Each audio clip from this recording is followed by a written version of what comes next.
Hey there, 7th graders, and welcome to homework number 108. Our objective today is to continue to work with volume, specifically volume of rectangular prisms, which you did a buzz math level on yesterday. So, as a recap, volume is the amount of space inside of a 3D object, right? So it's like filling up your water bottle, putting shoes in a shoebox. Like those all have volume components in there.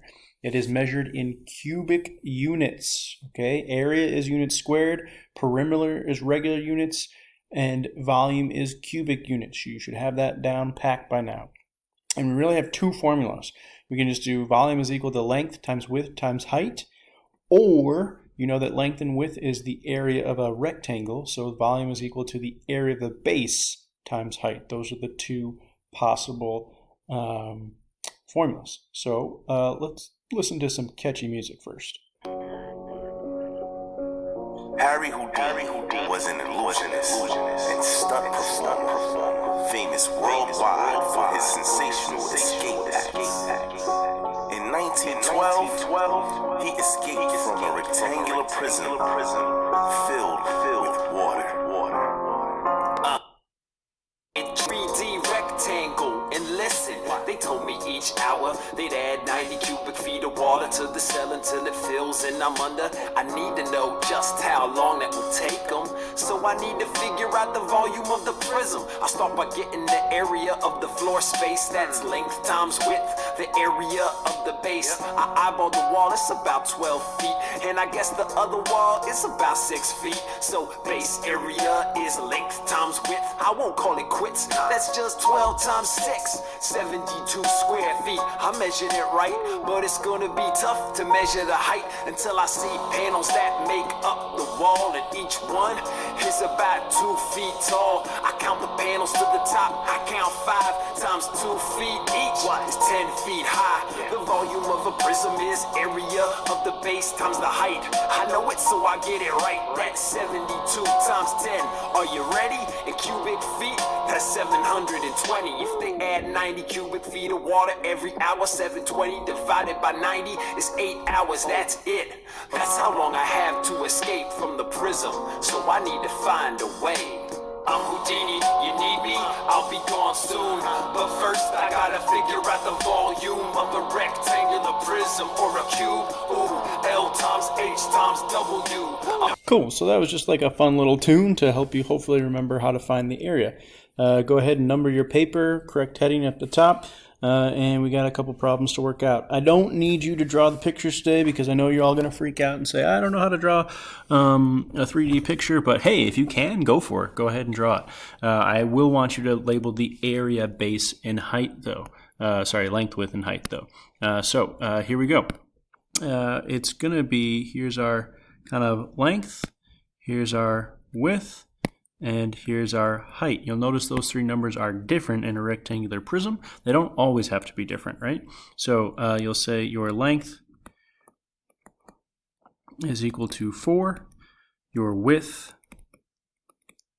is equal to 3, and your height, how tall the rectangular prism, is equal to 2. So your volume is equal to length times width times height, or your volume is equal to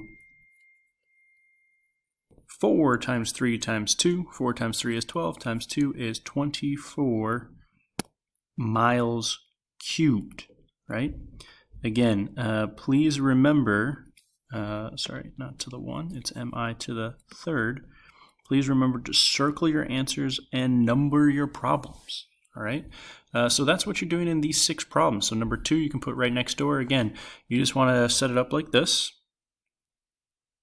Your length, your width, your height, and then write out your formula. Volume equals length times width times height, and then plug in. Now, if you get length, width, and height confused, like you put 6 as the width instead of, or 10 as the width instead of the length, that's okay, so long as you have those 3 numbers that you need to multiply correctly, right? They should usually be 3 different numbers when you're talking about a rectangular prism. Not always, though, right? So that's how you're going to set up number 2. Just a reminder about volume right there. You've got number 3 that you need to do. So you got your dimensions of 5, 4, and a little mini height of 3. And then in 4, you've got your dimensions of 12, 3, and a height of 7. And then I'll let you figure those out for 5 and 6, right? And then lastly, you've got 2 problems here, problem number 7 and problem number 8. Problem number 7, you have 2 lockers. You've got dimensions of 12. Both have a dimension of 12. Both have widths, one of 10 and one of 15. And then one has a height of 60. One has a height of 48. So you want to say your locker versus your gym locker.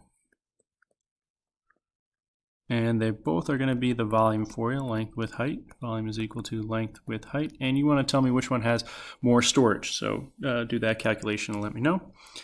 And lastly, I don't know if you're going to get this one, but I want you to try it out. Critical thinking.